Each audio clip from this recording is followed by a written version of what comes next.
Welcome to Most Innovative Companies. I'm your host, Yasmin Gagne, joined by my producer, Josh Christensen. Hey, Josh. Hey, Yas. Have you ever worked in a co-working space? No, I've never worked in a co-working space, but I've always kind of wanted to. Why? I don't know. I really love cold brew. And the thought of having that on tap That's fair. for the whole time. We're going into renovations for our offices for Mansueto Ventures, Fast Company and Inc. offices. And I don't think we're going to get a cold brew dispenser. No, I'm sorry, but our snack game is a disaster. We got to up that. That's all I want. If you can give me some kind bars and cold brew, I would be all set. So if you're listening to this, Randy, who is running the renovations. No one would complain about their salaries if we had Luna bars. Exactly. That's all we need. Beanbag chairs, a ping pong table, Luna bars, and cold brew. I'll work for free. What about you? Have you ever worked in a co-working space? No, and some people really love the idea of making new connections and stuff, but I'm scared of talking to outside people in a non-interview situation. So I don't think it's for me. That's kind of the social nightmare of... No, people meet me and they're like, never talk to me again. Never talk to me again. Please leave me alone. Before we go on with this show, any housekeeping? Not much housekeeping today. We are moving towards the end of the year here at Fast Company. So I will just say again that you should subscribe, rate, and review to our podcast and stay tuned for more events and exciting things to come in the new year for Fast Company. But more on that down the road. Later on today's episode, friend of the pod and Fast Company senior staff editor Jeff Beer will be talking with culture writers Joanna Robinson and David Gonzales about the reign of Marvel Studios. But first, WeWork is no more. So we're going to look at the rise and fall of the desk rental company and how its co-founder and former CEO Adam Neumann helped drive it to bankruptcy. Here to explain what happened behind the scenes is author Reeves Weideman, joined by our very own Fast Company executive editor Mike Hoffman. Reeves, Mike, thanks so much for being here. Great to be here. Thanks for having me. We've obviously had some big news from WeWork this week, but before we even get into that, I'm going to ask you a question that is quite difficult to answer succinctly, but I'll try. Who is Adam Neumann? and what is, in very broad strokes, the story of WeWork?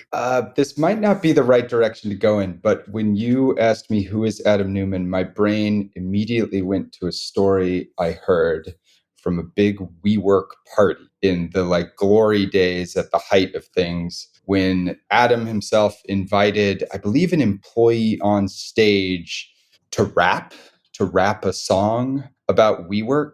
And one of the lines from this song was, Adam Neumann, he ain't human. Right. And I think in some ways that summarizes a little bit of there was this moment in time where he had sort of gone beyond the laws that the rest of us have to abide by in terms of our behavior of how to run a company, and was living a life that many of us couldn't fully dream of. But beyond that, he was in many ways sort of the archetypal, crazy, successful founder of the 2010s who built this company into a $47 billion global behemoth, then fell very quickly and very fast. And he ain't human.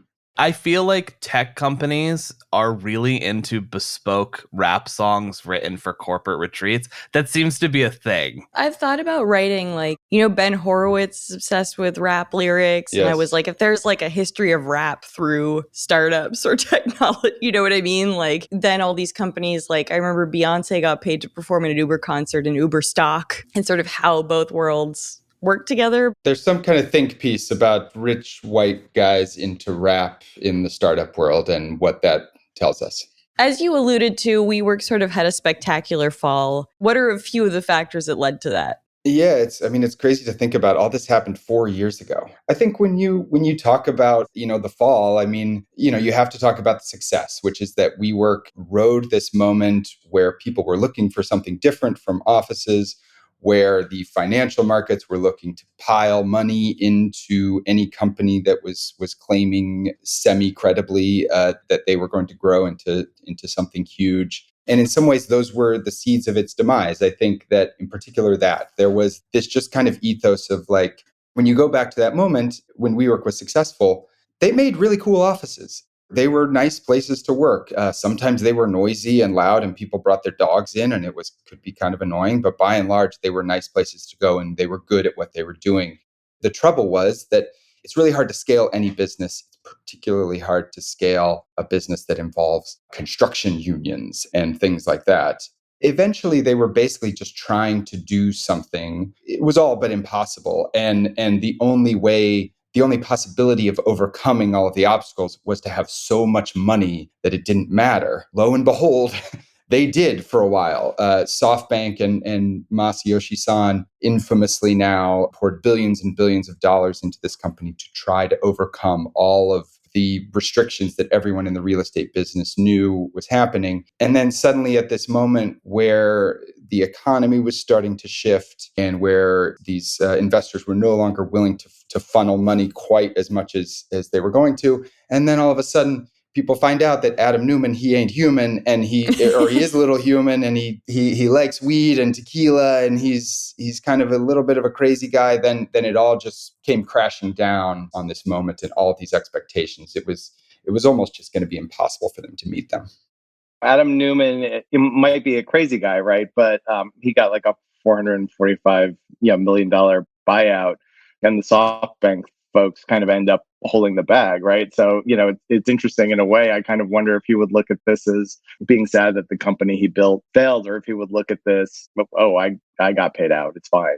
Yeah, Adam, had an ambition to be a trillionaire. So, 445 million doesn't really get you there. So, in some ways, I think he was someone who had, he had this outsized ambition. I think this was a humbling experience for him. But yes, at the same time, he made a ton of money throughout the time he was at WeWork, after leaving WeWork. And he is someone who is still young and is still doing kind of a secretive real estate, crypto, we don't totally know what it is, thing right now called Flow. I always think of the water. Isn't there already a Flow? Probably. He'll Yeah. figure it. He'll figure. Adam will buy the other Flow if there is one. Yeah. He'll figure it out is maybe my favorite thing that's ever been said. It's like, oh, Adam Neumann, he'll figure it out. That's figure great. It out. Yeah, totally. We're all here for Adam Neumann's journey. Something's going on with WeWork this week, right? It doesn't look good. Can you both explain what's happening? Yeah, well, there have been a few moments in the last 4 years where it was looking bad for WeWork. And the latest one was a report in the Wall Street Journal last year that the company appears to be planning to file for bankruptcy. And we don't know exactly what shape that's going to take. We don't know exactly what the result of that will be. It is obviously not a good thing for a company to get to this point. For the past few years, they have not been paying back their lenders. They have been asking landlords for rent decreases. They have stopped paying their rent on some buildings. They have shut down other buildings. So everything is trending in a bad direction. And it does seem that whatever comes out of this week, it's just going to look very different, increasingly different from the company that Adam Neumann was running. Since Adam Neumann left, what does the staff of WeWork look like? What does the reductions look like? I mean, thousands of employees were laid off in the sort of aftermath of this. At one point, more than 10,000 employees. And then within a matter of months, almost half of them were laid off. That number has continued to decrease. There have been other rounds of layoffs. They have consolidated offices. They have also sort of gotten out of every other business that they were in. The school that was launched, the We Live apartment living concept, the gym, the superfood company, like all of these things have been kind of shoved aside in an attempt to make the core business work, but it's just much smaller and much different than what it looked like at the beginning. What was it like to report your book? I think there are some stories where you can't get anyone to talk. There are some stories where I can imagine there were a lot of former employees willing to talk to you. Tell me about that. Yeah, I mean, it was an interesting experience because I first started reporting on WeWork for New York Magazine in the spring of 2019. And this was a moment where WeWork had announced it was going public. They just had this $47 billion valuation, this huge influx of money from SoftBank. They were riding high by all accounts. And there were some hints of weirdness. And as I was able to talk to employees, you started to sense that something wasn't quite what it seemed. But it was also really hard to get people to talk. Even people who were critical of the company had stock and they wanted that IPO to happen and they wanted to get some kind of payout. And many of them believed in the company still, even ones who had saw things that they were suddenly questioning. Basically, the day after the IPO fell apart and it was clear Adam was going to be pushed out, it changed overnight. And people who would never have called me back before were suddenly eager to talk. They were upset. They were pissed off. They were disappointed. They were all of these things. They wanted to explain themselves and explain that they were not the ones who had been crazy throughout this whole thing. So it was a real clear shift from sort of the good days to the bad days in terms of people's willingness to talk about it. One thing I wanted to ask about is, some of the reporting in your book was really interesting about the composition of the workforce at WeWork, right? There were a lot of people who had done funded startups before and were financially, very savvy. And actually, one of the sad moments in the book is that they sort of suggested ways to structure your equity to other people within the company that turned out to not be a good bet. There were also lots of sort of, workers who worked in the WeWork facilities, for whom this seemed like a real life-changing opportunity. It was such an interesting company to be funded at such a crazy high level. And then at the same time, to be kind of just a real estate company that brought together like a really interesting group of employees who were on this journey with Adam, which obviously was really insane. It was one of the rare places where you could go in the 2010s if you didn't know how to code, if you weren't an engineer, but you wanted to get in on the startup boom and have some stock options that might one day, buy you a house and a cool car. This was a place that you could go to do that. And Adam was out there selling that dream. WeWork was not paying the biggest salaries out there. They were offering these stock options. And Adam was very good at convincing people. And I don't think it was a bluff. I think he believed it too, but he was convincing people that this is going to be worth it down the line. And so you had a lot of people in their first jobs. You had a lot of people who did not have experience in this kind of high growth startup world. You had people who came from like normal companies, old school real estate companies, financial firms, banks, who were like, okay, this is my chance to cash in on this. So you had all these people coming at it from slightly different ways, different places, but all sort of fresh in a lot of ways to the kind of startup world. I want to talk about the sort of SoftBank and Masa son of it all. I'm sort of obsessed with the part of your book where I think like Adam ends up in a cab with him, and after like a very short pitch, he just kind of hands him an iPad with a contract to sign. I mean, tell me about SoftBank's role in this story.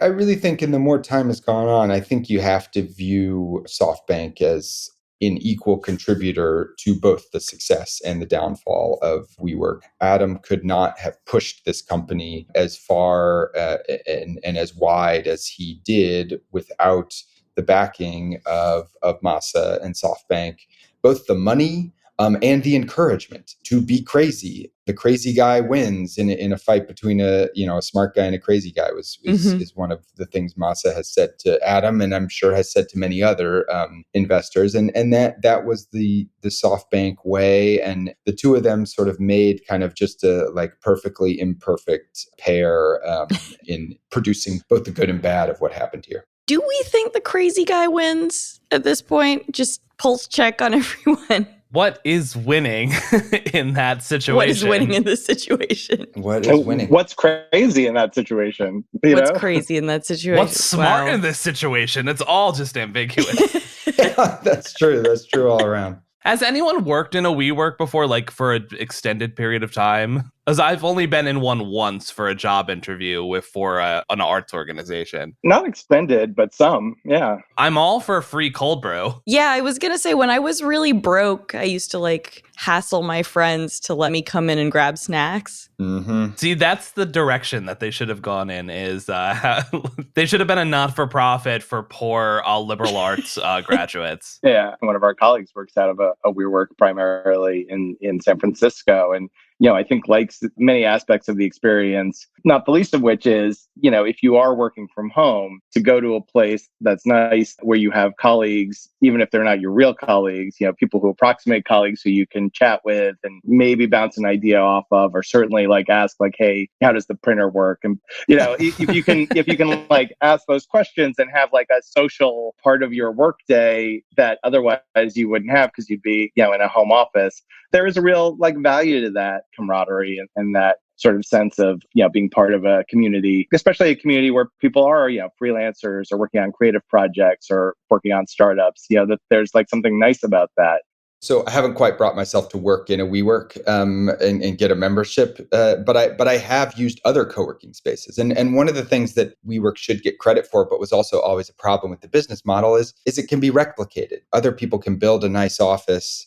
While there is a value in having a WeWork everywhere in every place around the world, there's only so many people who would really make use of that. And most people just need an office to go to every day. I went into a co-working space recently. It was a competitor of WeWork's, one of the bigger ones. It's called Industrious. It's a really nice space, much like a WeWork. And I was just kind of looking for potentially a one-person office for me to go to when I just, probably not every day, but I just want to get out. And all of those are booked because plenty of people want to go there, and they have tons of big 12-person, 25-person, 8-person, 40-person offices that they thought were going to be these things that they were going to rent. But that has actually now, post-pandemic, become the much harder place to rent. And so I think all these places are suddenly, you're dealing with just a shift in the business model that happened completely after Adam Neumann was ousted. WeWork fell pre-pandemic. Like, it's hard to imagine what the pandemic would have done to that business. I think you have to look at this now, like Adam Neumann and SoftBank caused the fall. Could they have navigated through the pandemic? No, I don't think so. Adam Neumann was not the leader to get you through this. What would have happened if the pandemic had not come? Was there a way to kind of land this plane post Adam Neumann, shrink it a little bit and make it more sensible? We'll never know. I think probably the Zoomification of our lives was coming at some point, whether the pandemic or something else was bringing it. So sad in many ways, in many serious ones, in other ways that we didn't get to see that play out. But it's impossible to know at this point what would have happened. What happened to Adam Neumann? What was severance package look like? What did he do subsequently? Tell me sort of where he's been since your story left off. He went away. He left with hundreds of millions of dollars, something approaching $1 billion. He laid low for a while. He was kind of bouncing, as far as I was aware, had a place in the Hamptons, went back to Israel a lot, and was spending time with his family, licking his wounds, figuring out what to do next. There were always kind of rumors, is he going to come back? Does he want one more shot at kind of making this thing work? As far as I was aware, never a serious suggestion. But eventually he emerged, I guess at this point, probably sometime last year, early this year, with a new company called Flow. And I had heard inklings that Adam had become interested in residential real estate after having built this company in commercial real estate. And if you go back to the history of WeWork, when they launched We Live, which was their attempt at doing apartments, people at WeWork are very split between it being a horrible idea that sort of distracted from the company and actually a great idea that they just didn't have the bandwidth to do because they were also running an office company. I probably lean a little towards the bad idea, but I see the logic of the other explanation. Adam clearly sees apartments, residential living as a place that is ripe for disruption. I think he's probably right about that. I think as with WeWork's disruption, a lot of real estate people will say, we're not idiots and we run our businesses a certain way because we've tried various things and this is what works. So good luck to you. He does have a lot of backing. Andreessen Horowitz So I was going to ask, how do you think he got that funding? Maybe you can get Ben Horowitz and Mark Andreessen on next week's. I think Adam, as I kind of ended my book, while he flamed out, while WeWork flamed out in its way, Adam is the kind of founder who gets a second chance. And to talk about the basics, he's a tall white guy who's attractive with great hair. And so those kinds of people tend to get second chances. But he's also someone who people want to place bets on. If you want to make a ton of money, you got to find someone who's going to go along for the ride with you to take some risks. And that is the kind of person that Adam is. And so that's the reason that a place like Andreessen Horowitz places a bet on someone like Adam versus someone who just says, I'm going to build you a nice business that returns 5%. So crazy how we immediately fell for Sam Bankman-Fried afterwards. Tall white guy with good hair. Good. With lots of hair. Quantity over quality. Yeah, sure. Well, I'll take whatever I can get. I'm sure Mike feels the same way. That's right. We're talking about office space. The pandemic has obviously changed the way many of us go to the office. There are so many reports of like downtown San Francisco being kind of a wasteland. I think those are maybe overblown, but can you tell me about the impact WeWork has had on commercial real estate and also the future of it now? Yeah, the impact has been significant. Every office landlord now does its own version of WeWork, and the reason WeWork had some success was it was an industry sort of stuck in its ways. It was kind of just obvious what you needed to do to make a building work. All that has changed. Now every landlord is scrambling to figure out how to keep their offices filled and occupied. When WeWork crashed, I think there was a lot of schadenfreude from others in the industry who had long said, this isn't what it seems. They're finally getting their comeuppance. I am certain that none of them are saying that now, and all of them are saying, crap, another big tenant is going away. They still have offices in major cities all over the world, tons of offices in New York and San Francisco. If that goes away, it's just another blow to the commercial office landscape that has already gone through a lot. And so I think this can only be a bad thing for the just that sort of ecosystem going forward, and is not going to help any kind of recovery. Remember when WeWork was like not charging tenants rent to get people to occupy their buildings? That's landlords now offering sweet deals to get people in. In some ways, they were innovative on that happening. Front. We're going to take a quick break, followed by Jeff Beer's interview with culture writers Joanna Robinson and David Gonzales.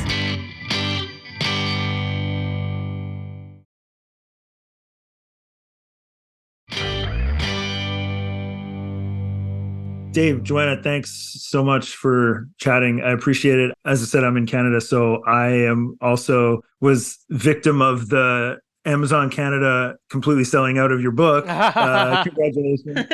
So I really enjoyed it too, the dulcet tones of Andrew Cascino wafting into my ears over the last week, which was great. It was awesome. The only disappointment was I'm used to hearing both your voices in podcasts. Was like, oh, I'm kind of hearing your voices in the reading, but that's good. He did a great job, but also like when it came time to do the audiobook, I don't think Joanna and I could read the book again. That makes sense. We did a lot of last time dotting our I's, crossing our T's. I can only imagine. The book was amazing. I'm a fan of the MCU. I definitely have listened to you both talk about these subjects, probably with apologies to Dave, more on the ringer with House of M, House of R. House of R, yeah. Yeah. But I'll start most broadly and just ask, how did you guys really decide to embark on a project like this? Yeah, actually, the publisher reached out to us. Norton, our great publisher, reached out to us. And because I was an English major, I was like, Norton, they wrote all my English anthologies in college. How cool. The textbook people. They reached out to us in 2019 when a little movie called Endgame was out and a little show called Game of Thrones was wrapping up at the same time. And they asked me if I wanted to write a Game of Thrones book. And I said, no, thank you. I was just like way too soon, way too close. The feelings were just too stressed around the ending of Game of Thrones. And they're like, well, what about Marvel? That was a fascinating proposition to me. Obviously, I had covered Marvel for a while. I got to write a cover story for Vanity Fair on Marvel, so I got to be on set for Endgame, all that sort of stuff. I felt like I had like 2/3 of the information about Marvel, and I was really curious about that other third. And then Dave and I have been working together for over a decade now, and Dave already knew way more about Marvel than I did. And so I was like, do you want to be my partner in crime on this and figure out the answers to all the questions unanswered about Marvel that we have? Mm-hmm. Like immediately, he's like, yeah, let's do it. So we worked on it for nearly 5 years through COVID, et cetera, worked on this project and interviewed over 100 people And I think the hardest part for us is figuring out when to end it, because the Marvel story just keeps rolling forward, It never ends. It's the multiverse of madness. Yeah. Mm-hmm. Exactly. Speaking of, one thing that hit me at the end of the book, really, no spoilers for any listeners, obviously read the whole book. It's amazing. Just how recent, like there's so much that happened, whether it's Iger coming back to even later, the charges against Jonathan Majors, which is obviously a major thing leading into the next phase and sort of, I'll say the ending of the book of sort of like what now or where do things head? And I'm loosely familiar with how books, even print magazines, it's like you have these deadlines. You guys must have been really fitting this in at the last minute. What was that part of the process like?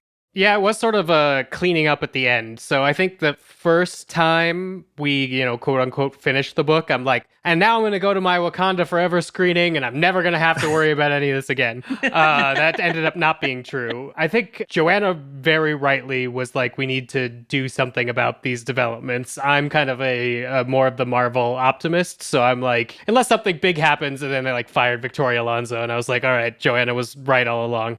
So what I'm really happy about with the book is we were able to, in 2023, go in and make sure we had those stories right. We tried to get as up to date as possible with Victoria Alonso, with like Perlmutter, with Bob Iger coming back, with Disney Plus issues that they're having with streaming. The great thing about that was Joanna was able to get a bunch of information from reliable sources. And then the second bonus of that is as Gavin, our third author, Gavin Edwards, was working to get the new information into the book, he has this amazing talent of being able to condense a whole bunch of information into small amounts. So we had a copy of the book that was basically already beginning to be paginated. So anything we wanted to add, we only had the blank space at the end of chapters before the beginning of the next page. And so Joanna would go out and get some interviews and then write a bit, and then I would come and try to do a pass on it, and then we'd pass it off to Gavin. Gavin would be like, guys, still too long. So Gavin would be able to either reduce it down or make enough room so we had it in the chapter. And at first I thought that was just going to be something that ended up feeling kind of herky-jerky, but as I think a benefit to being able to report something so fully, those narratives were already started in our book. So even though when the book ends, there's some, shocking things that were new at the beginning of 2023, but even if you look at like the Marvel news that's coming out now, you could see our book leading it to there. So it's kind of a great way to catch up to what's currently happening with Marvel. And I think we were able to get a lot of that right on the money.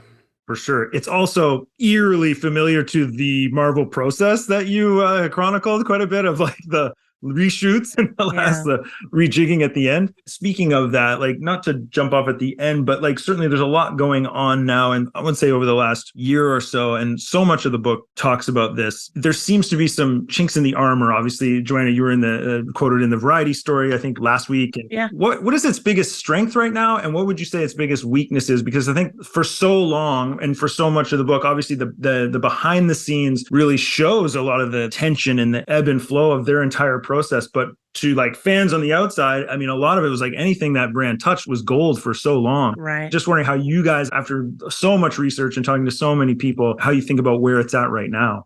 The strengths and weaknesses question is interesting because my instinct to respond to both of those is the same answer. Okay. And that's sort of why Marvel feels like it's on the knife's edge, right? It could really go either way right now.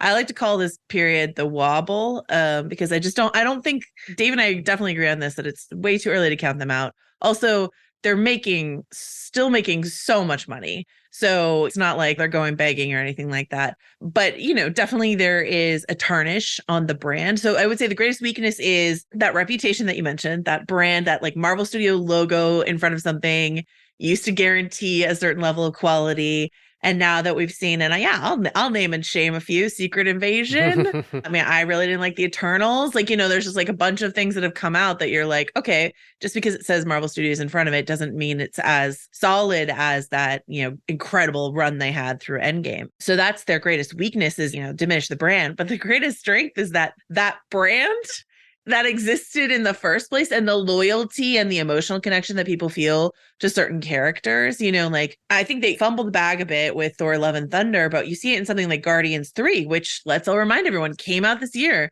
made a ton of money. People really liked it because they were emotionally attached to these characters, to Rocket, to that whole found family of the Guardians. And yes, that's something that James Gunn made on his way out the door to go work for the competition over at DC, but they still have that juice around certain characters if they do it right. I think if Wakanda Forever had that potential, it felt a little bogged down by a bunch of other stuff they were trying to do, but like there was a lot of emotional attachment to T'Challa, to Chadwick Boseman, etc. So I think they do still have some characters, and if big question mark, if they decide to bring back someone like Downey or Evans, or, you know, some of these actors and some of these characters that people feel loyal to down to their core, like they've got that in their back pocket. Dave likes to bring this up all the time, so I'll happily steal his point for him. They haven't made a movie that's Avengers : title since Endgame. They haven't made an Avengers movie since, you know, and so we don't know how that would do. They still have some kind of deal with Sony around Tom Holland as Spider-Man, and people will absolutely show up for those movies. So, you know, so they have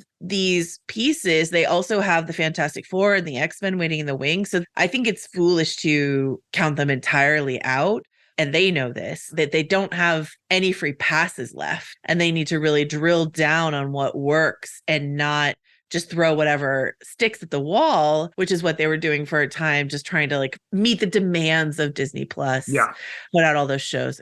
One thing that I thought that I really enjoyed about the book, among other things, was the kind of inside baseball insights into how the entertainment industry works kind of generally, but also where Marvel's kind of was a bit of an exception. I'm thinking of just how seemingly ever-present WGA arbitration was about who gets credit for what, and how many times that was mentioned. You guys would talk to somebody and it'd be like, they're not credited about that because of X, Y, because like the sort of middleman, if you didn't start the process and you didn't end it, you're pooched basically. And the other was the VFX business model and fixed pricing and that, and how, like, for those listening, the idea that a VFX company could agree to a fixed price on a film, or the time involved exceeds what was originally expected. The VFX company has to eat that cost. And there's, you know, an example in the book of a VFX company, I can't remember the name right now, basically going bankrupt despite winning an Oscar. I think it was for Life of Pi, like whoever with the company did that, or at least was threatened with it. So it made me think, you guys have written about and around the entertainment industry for years. What surprised you most in the course of reporting this book about how the MCU runs as a business and or a brand? Yeah. I don't know if there's a huge surprise, but I had a lot of, it turns out, misconceptions when I was thinking about Marvel as a fan versus when I got down to like working them as a business. There was some early discussions about calling this book something like Fanboy because they wanted it to be about Kevin Feige, you know, sort of making geek property goods. And Joanna and I were both like, that's A, not what the book's about, and B, that's not Kevin Feige. Kevin Feige is a good movie person first. He wants good movie franchises. He just wants to go see good movies and to make good movies. He made himself an expert in Marvel and is now the head person. And one of the things that surprised me as we went on, because we started with Endgame and everybody was sort of taking their victory lap, rightfully so, everyone at Marvel was taking their victory lap. And I assumed we were going to get a peek at who's the next Kevin Feige. He, at that time, was thinking about going off to make a Star Wars movie that eventually got shuffled off of his plate. But there really isn't. There is a certain amount of magic, even though he's not the fanboy. He is the person that is able to do the alchemy of taking the monetary necessities to be a successful movie studio in Hollywood and pairing it with storytelling that can work within those monetary bounds. That's why the Marvel method allows you, like we did with our book, to change story up until the very end, is because they sort of still operate on a best idea wins or best idea should win ethos. And a lot of the wobble that we're seeing in Marvel now, that takes time. That takes time, whether it's a TV series, that takes time whether it's a movie. If you tell Marvel they have to release 3 movies and 4 TV series every year, that still all has to bounce through Kevin Feige's alchemy machine, because there hasn't been somebody, at least according to Disney, that can provably do that. This sort of best idea wins, like the nerds are finally ascendant, is actually a lot more about knowing which type of professional is going to do the job, and then Kevin Feige will put it all together sort of at the end, make the pieces of the puzzle fit. That was very surprising to me, because when we started this as a Marvel Cinematic Universe fan, I was just more like, let's push it for like the geekiest thing ever. The fact that we went from 2008 Iron Man, and then at the end of Endgame, everybody knew who like Thanos and the Infinity Stones were, is an insane instance of a brand not only doing good movie storytelling, but teaching you how to be loyal to the brand. And it's something they're struggling with a little bit now, because I think they had a bunch of ideas and certain ones got held up with production or just didn't have enough time to fully bake before they were forced out. but we're still at a point where I'm watching Marvel teaching us new ideas. I'm watching Into the Spider-Verse do the multiverse, and then Marvel realizing they could do the multiverse, and then maybe that's a way that they could solve their Jonathan Majors problem, is because they suddenly made recasting so much easier than Don Cheadle replacing Terrence Howard. So easy. It's so funny, that quote in Tatiana Siegel's great Variety piece about Marvel, where, you know, an unnamed Marvel insider or someone with knowledge says like, oh, they're so fucked, excuse my language, so effed when it comes to Kang and Jonathan Majors. And I was like, nothing could be easier than recasting that role right now, thanks to the multiverse, actually. But I love that you mentioned the WGA arbitration and the VFX industry problems that Dave is very knowledgeable and passionate about. Because, you know, Dave and I both studied film in college. Gavin is also our co-author, is also sort of like somewhat of a film historian. Like, we care about comic books and superhero movies, but we also care about like the long tail of this as a Hollywood story. And so what was so interesting to us as we put all the pieces together, like, what is the Marvel method? One of the answers, you know, we get to this, I think, right in the introduction, is that they lifted things from the old studio system in Hollywood, like from the very beginning of filmmaking, in terms of like locking down actors for long contracts or bringing writers in-house or bringing artists in-house and all this sort of stuff. Like, we put that together because we are film history nerds. And then I floated that by someone who worked at Marvel, and they said, oh, Kevin likes to say that all the time. He loves to say all the time that we took from the old studio system. And I was like, yes, we're on the right track. That's great. In addition to the nerdy minutia that we also work in there from time to time, that like film history, Hollywood story stuff was really gratifying for us to be able to include. One thing that Feige relationship reminds me of, and one of the things, and it's kind of like, now Feige has to sort out the current mess. And it's like, okay, here's where we're at. It reminds me of kind of founder-led brands. They come up with this magical product, and maybe they don't build it, but, you know, in the Steve Jobs sort of model, but like they have this aura and they have this taste and they have proven kind of discerning taste. And I don't know, do you guys find, speaking of surprises as a fan, Dave, that you touched on, like, that all of it kind of comes through this one pinhole person? I like to call it the eye. Right, yeah. It seems risky. I mean, it seems risky, but it's also something they got to very gradually, because initially, after like Iron Man and the Hulk, they Marvel Entertainment, which is the East Coast that handles the publishing, that handles the merchandise, they got involved with something called the Creative Committee, which for a long time was at odds with what Marvel Studios on the West Coast was trying to do with Kevin Feige, which is basically make good movies. They're like, guys, we need to build to the Avengers, and everybody needs to like these characters, so they see the Avengers as a sequel. And Marvel Entertainment's essentially like, well, we need to make toys and bed sheets and children's underwear, so here are the characters we're interested about for that. And it would cause all these problems. But then once they sort of get taken off of the leash around phase 3 of the MCU, you get things like Black Panther and Captain Marvel and both Infinity War and Endgame that are just making $1 billion. And so that's when Bob Iger's like, you know what? Maybe Kevin Feige should be in charge of all of it. And the fact that that's still a thing, even though he's spread very thin, and like we're getting movies that some people say are different quality. Joanna mentioned Thor: Love and Thunder, and I did hear the critical reaction to that, but it is the most profitable Thor movie that was ever made. So there's like a certain degree where it's like, if you want to talk about the brand and the product, what Kevin Feige's doing is superhuman that we haven't seen. They haven't had to do a new Coke. Right. They haven't had to do a soft reboot yet and see how that works. We're still going on. There's still a rigid continuity, even if you recast actors or hand off the mantle of characters like Hawkeye to completely different characters. All those characters still show up at the MCU parks in Disney, like the week that their thing airs or comes out. Right. So the net is so tight in terms of just being able to have one person on top of everything from marketing to publishing to the movies, that I'm actually surprised that he's been able to keep it together for as long as he has, because you're absolutely right that doing the movies is a huge lift. But on top of that, just keeping the brand loyal, that underneath the Disney brand, Marvel is still viewed as its own independent brand, is incredibly valuable to anybody who cares about those companies. In terms of like things that we've been hearing, you know, just in the last week and a half about, you know, this idea that Nia DaCosta, the director of the Marvels movie that's opening next week, you know, was maybe pushed out of the editing room. I heard a rumor that she hadn't been in like the edit since March, all this sort of stuff like that. I don't know how unusual that is actually for a Marvel movie. Yeah. It's just this information is starting to like leak out in a way that people are catching on. But I think that whole like Feige is actually the ultimate cut on everything. Bring it home. Bring home the pieces. Bring home the pieces. That's one of my favorite quotes in the whole book. Bring home the pieces. They're experimenting now with like branching out of their own branding. When they put out Werewolf by Night last year, they called it a special presentation.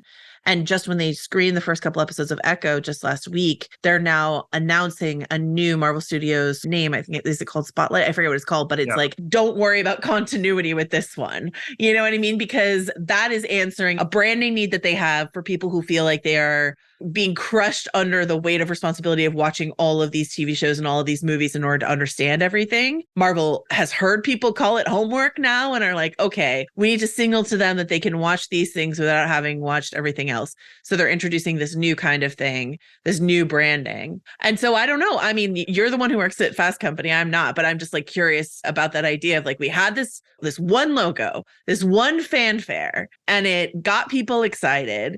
And they felt like they knew what it was. And now we're experimenting with little like sub brands to see if that works better. If the main brand is bruised, maybe these little sub brands will maybe ramp people's expectations in a different direction. I don't know. It's a fascinating moment to me in the literal like logo and theme music of Marvel right now. Yeah.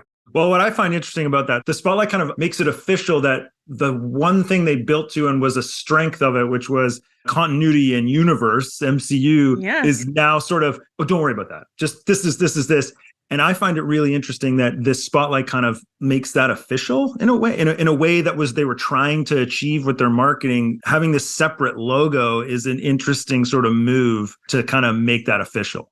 I agree that it's a really good thing. It's based off of like a Marvel Spotlight, which they did in the 70s, which like the publishing house also had this problem where it's like people aren't buying comics that are, you know, like numbered in the 100 somethings. They don't see that as a first comic. So we got a series of Marvel Spotlights.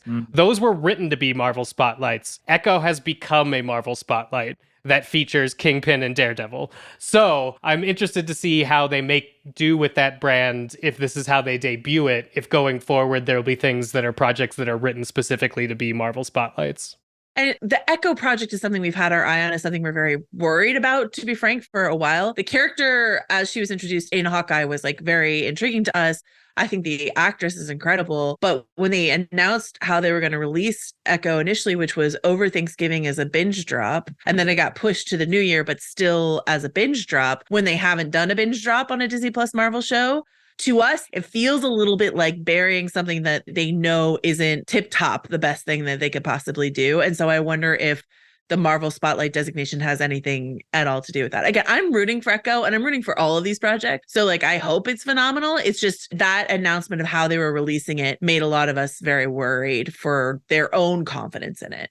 How optimistic are you guys about the Marvels? Oh gosh, ominous silence. I was really on the optimism train for the Marvels, just because I actually think I was listening to some folks talk about how they felt like it was a bit of an insult to sort of put Brie Larson or the Captain Marvel character in a team up movie when like she should have her own movie. But I actually think it's like a brilliant solution to a character that people didn't necessarily super well respond to over the course. I mean, the first Captain Marvel movie made $1 billion, $1 billion plus. So like a lot of people saw it, a lot of people loved it, but then they haven't like really used her since. And so as a character, I think adding certainly someone like Iman Vellani, who played Miss Marvel in the Disney Plus show, having that energy bounce off of Carol Danvers, I actually think is a brilliant idea. There's a lot that I've seen in the trailer that I think is really charming and really fun. And so I was like, what if the Marvels is good? Has been my attitude for, you know, even as it got delayed, like all this sort of stuff like that. Like that's where I've been. And then again, you have to just sort of like read some of these tea leaves of the company's own confidence in it. They're not letting press see it until the Tuesday before the release on a Thursday, right? So they're giving press 2 days to sort of get their ducks in a row before the movie itself comes out. They didn't let the press who went to the junket and did all the interviews this past weekend, like they had cats at the junket. That's very cute. You know what I mean? They had like Nia DaCosta was there and Mary Lavanos and like all these people were there, but they didn't let those members of the press see the movie first before they did their interviews. And they haven't done that since Endgame, and they did that for Endgame because of secrecy, not because of anything else. But usually there's a junket screening where the press who's going to go interview gets to see the movie, and they are just very worried about bad word of mouth for this movie, which is already tracking to make not very much. I'm hoping it's still fun and that I can enjoy it and champion it. But I think the narrative is like the die is already cast. The narrative is going to be low box office. People don't really like this movie. What do you think, Dave? I mean, you're probably right, and I agree with your tea leaves, but I do want to say that to a certain extent, they're kind of screwed unless they hit something. Basically, the only thing that's been hitting this year in terms of box office has been some sort of virality. You Barbenheimer, you are all going to Taylor Swift with your friends. You and all your teenagers are going to Five Nights at Freddy's. Those are the things that have been generating hits at box offices. It feels like another Marvel movie, another entry in the Marvel movie. I've heard from people who have kids that like, why would they rush to go do this in the theaters when it's going to be in Disney Plus before there's another Marvel movie that comes out, essentially, because things have been delayed. And then just movies aren't doing well right now. It's been a bad box office for everybody. Without even knowing anything about the quality, it's a huge uphill climb that I think any Marvel cinematic installment would have had trouble climbing, because I think one of the reasons that Guardians 3 did so well is it was a rare Marvel movie that got to market itself as an end, like Endgame. You know, like, here's a culmination for these characters, for these things. Mm-hmm. And so people were motivated to go see it in theaters. All the other Marvel entries have been, here's the next chapter in Marvel. And what that means is you don't necessarily have to see it now. And so I think a lot of the sheen of going to see the new Marvel movie the weekend it comes out is gone, both because of what the brand has done to itself and because what movies are currently going through. So it feels weird to me that not only are they not showing the Marvels, but it comes out the same day that Loki season 2 ends. It feels like they were just like, if we're going to have a bad press day, what if we make it the same bad press day? And so I'll be interested to see.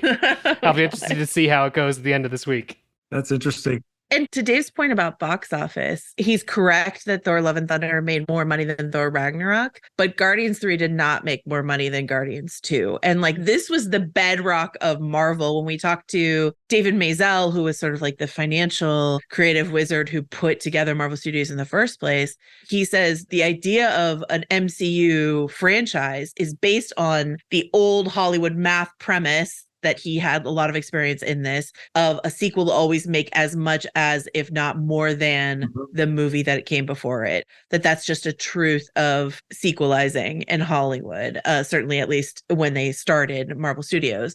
Guardians 3 is like currently sitting number 4 top grossing film of the year. So like, it is a success by any metric.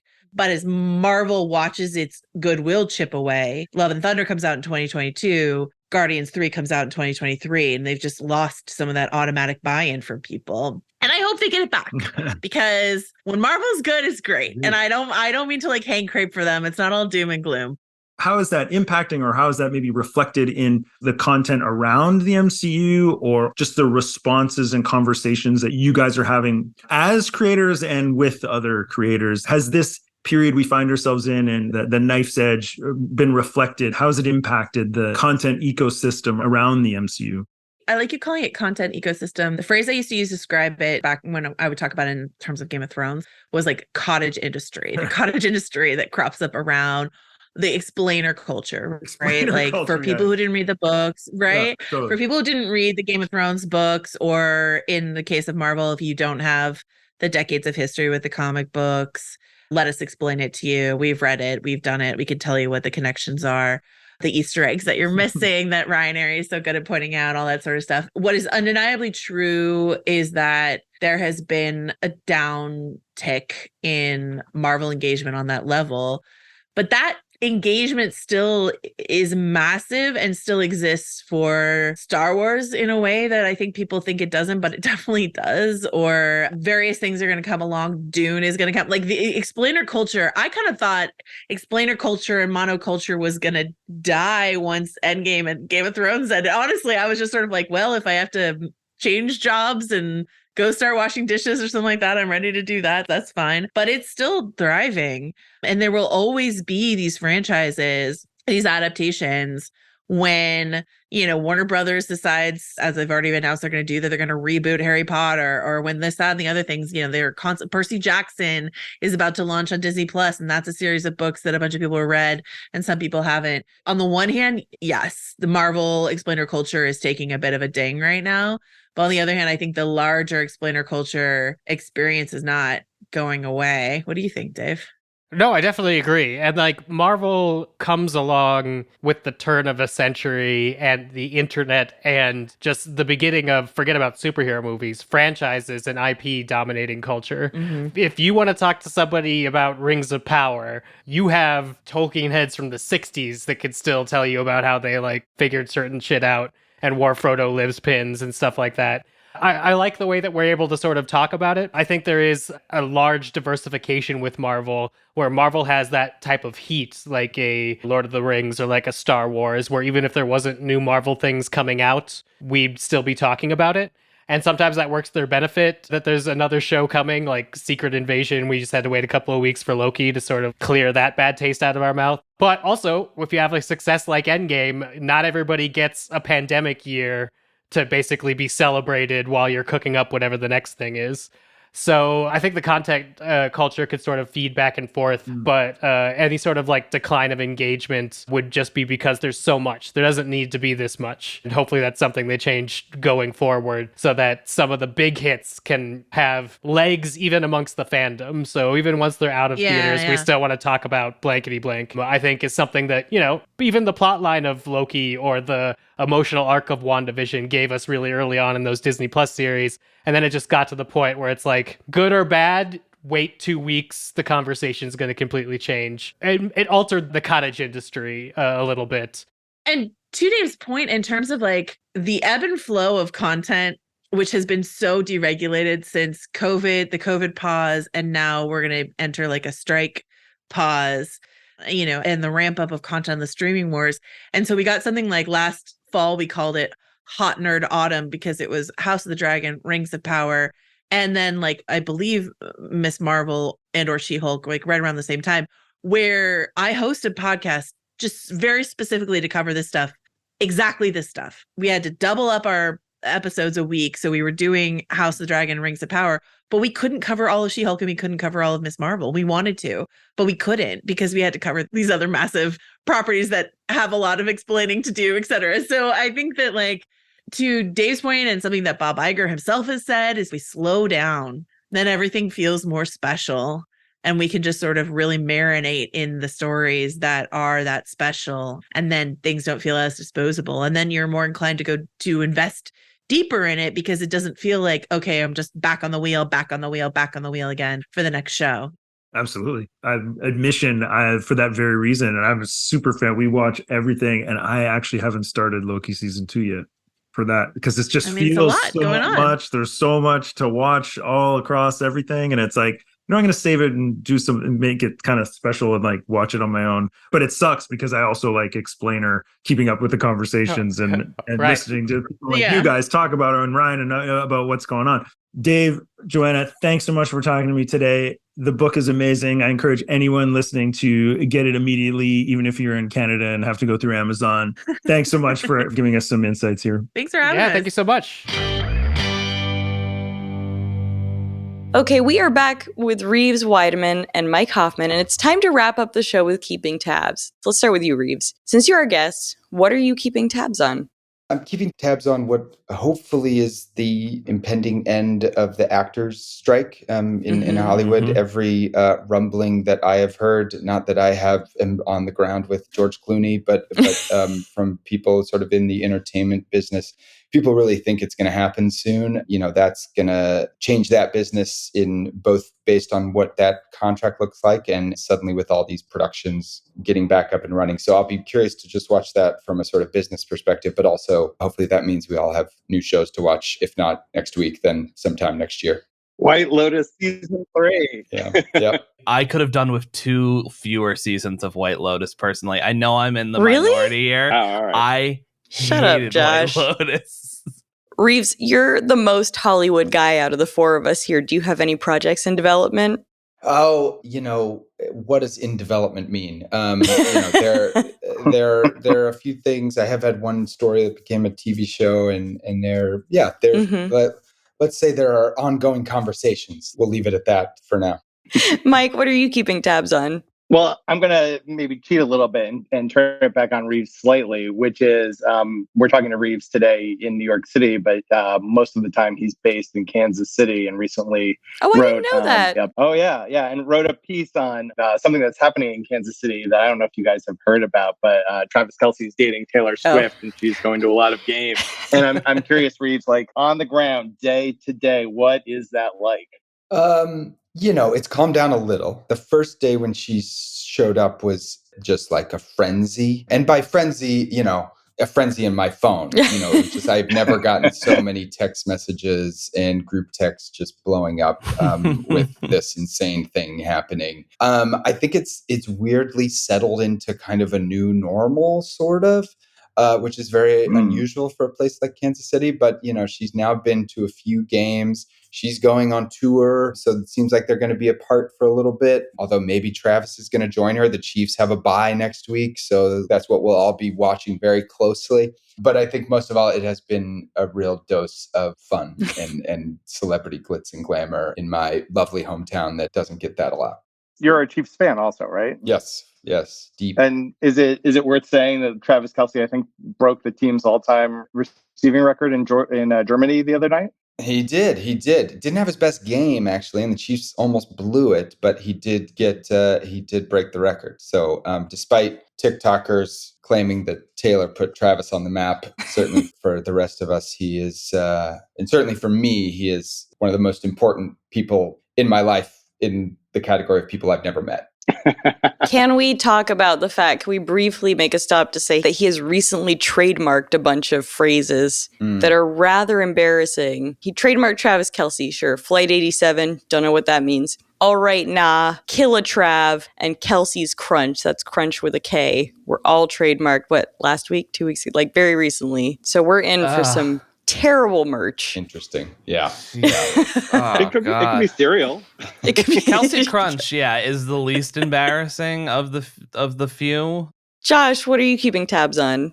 So very stupid keeping tabs, but I've been catching up on the morning show on Apple TV Plus. No. It's so delightfully terrible. I'm obsessed with like TV representations of newsrooms and journalism in general, because it's always like so bad. And I think like, Josh, which one of us is Jennifer Aniston and which one of us is the blonde one? Reese Witherspoon. Oh man, I don't know. I think I probably fall more into the Yakko territory, which is the weatherman. Maybe not so much in the later seasons. This character takes weird turns. I don't know. It's a bizarre show. I mean, it goes completely off the rails. I haven't even gotten to season 3 yet. Mike, you can be Billy Crudup. That can be you. Pulling the strings behind the scenes. A little venal. He's great hair. He's amazing in the show. He's such a good actor. He's so hot. Great hair. Some of the things they have whole career. Whole career. Super hot. Yeah, that's great. Just walking around blue and naked in the Watchmen movie. I forgot about that. Which is terrific. It's a wild show. That's good. At this point. But anyways, that's what I'm keeping tabs on. Yes, what are you keeping tabs on? God, New York Magazine's cover just dropped this morning, and I've not read the story yet. But their cover is about Erewhon and the business of Erewhon and how Erewhon just became this like fancy grocery store that is known worldwide. And I'm so fascinated by it, and I really want to go and try a smoothie one day. But I'm going to pay $16 or whatever it is, or $30, I think, for some of them. But I'm that better be a great smoothie. I mean, not like that weird other smoothies collaborations. I don't know. Anyway, I can't wait to read it. I'm just so jealous it got greenlit. I'm happy it actually happened. So that's your FOMO. That's your jealousy. Yeah. Keeping tabs. Yeah. Some people are jealous about like Reeves Weideman publishing a book on WeWork, and others are jealous of someone get to write a cover story about Erewhon. And that's it for Most Innovative Companies. Mike and Reeves, thank you for joining us. Thanks. Thanks for having me. Our show is produced by Avery Miles and Blake Odom, mixed and sound designed by Nicholas Torres, and our executive producer is Josh Christensen. Remember again to subscribe, rate, and review, and we'll see you next week.